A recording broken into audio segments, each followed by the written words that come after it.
सौंपे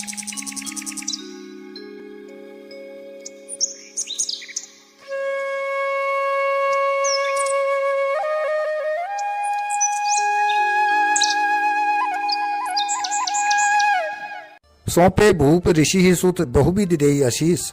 जननी भवन गए प्रभु चले नाई पदशीष। पुरुष सिंह दो वीर हर्षि चले मुनि भय हरण। कृपा सिंधु मति धीर अखिल विश्व कारण करण।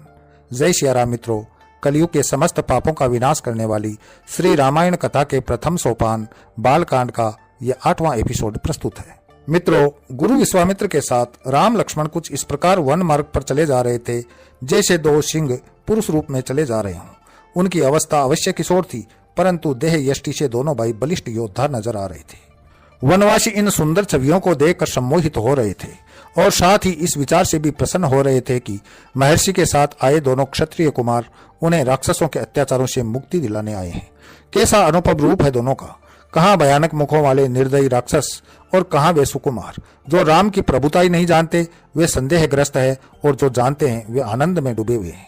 वन मार्ग से राम लक्ष्मण देख रहे हैं कि आसपास के आश्रम उजड़े पड़े हैं, जैसे हाथियों का झुंड वहां से गुजरा हो। कहीं कहीं मानव की अस्थियां भी दिखाई पड़ती है, जो राक्षसों के अत्याचारों का प्रमाण है। उसी समय एक दिशा से बवंडर सा उठा, जैसे धूल भरी आंधी चली आ रही हो। भयानक अट्टहासों और गर्जनाओं से वातावरण में भय व्याप्त हो गया।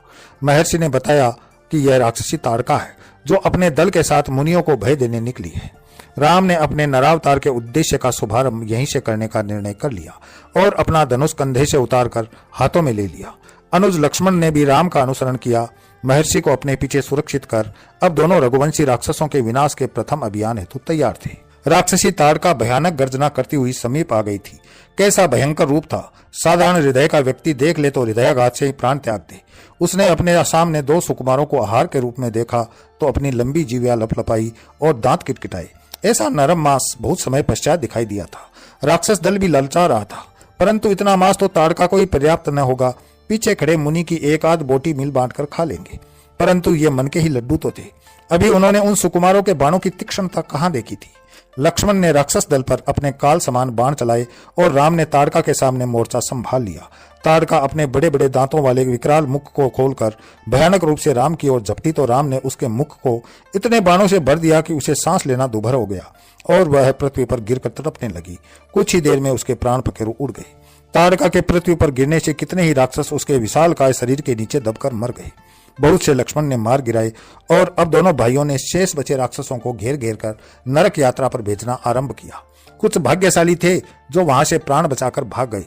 प्रथम युद्ध विजित कर दोनों भाइयों ने महर्षि के सामने शीश झुकाकर आशीर्वाद प्राप्त किया। महर्षि प्रसन्न थे। दोनों भाई उनके साथ आश्रम में आए, जहां राक्षसों ने उनकी अनुपस्थिति में उत्पात मचाया हुआ था। दोनों भाइयों ने अपने धनुष बाण एक ओर रखकर वहां की साफ सफाई की और वेदी को व्यवस्थित किया। पत्तों डालियों को समेटकर साफ किया। फिर कुटिया की मरम्मत में महर्षि का सहयोग करने लगे। महर्षि बता रहे थे कि कैसे इन राक्षसों ने वनवासियों और मुनिजनों को पीड़ित कर रखा था। कुछ ऐसी हृदय विदारक घटनाओं का भी उन्होंने वर्णन किया जो राक्षसी प्रवृत्ति की चरम निर्दयता थी। लक्ष्मण तो क्रोध से भर उठे। तभी एक ओर से कोलाहल उठा तो राम सजग हो गए।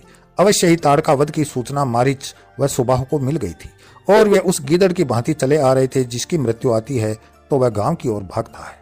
राम लक्ष्मण ने अपने धनुष बाण उठा लिए और राक्षस दल का विनाश करने के लिए तैयार हो गए।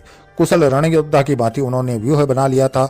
दोनों भाई दोनों दिशाओं में मुंह करके खड़े हो गए। राक्षस दल भारी शोरगुल करते बढ़े चले आ रहे थे।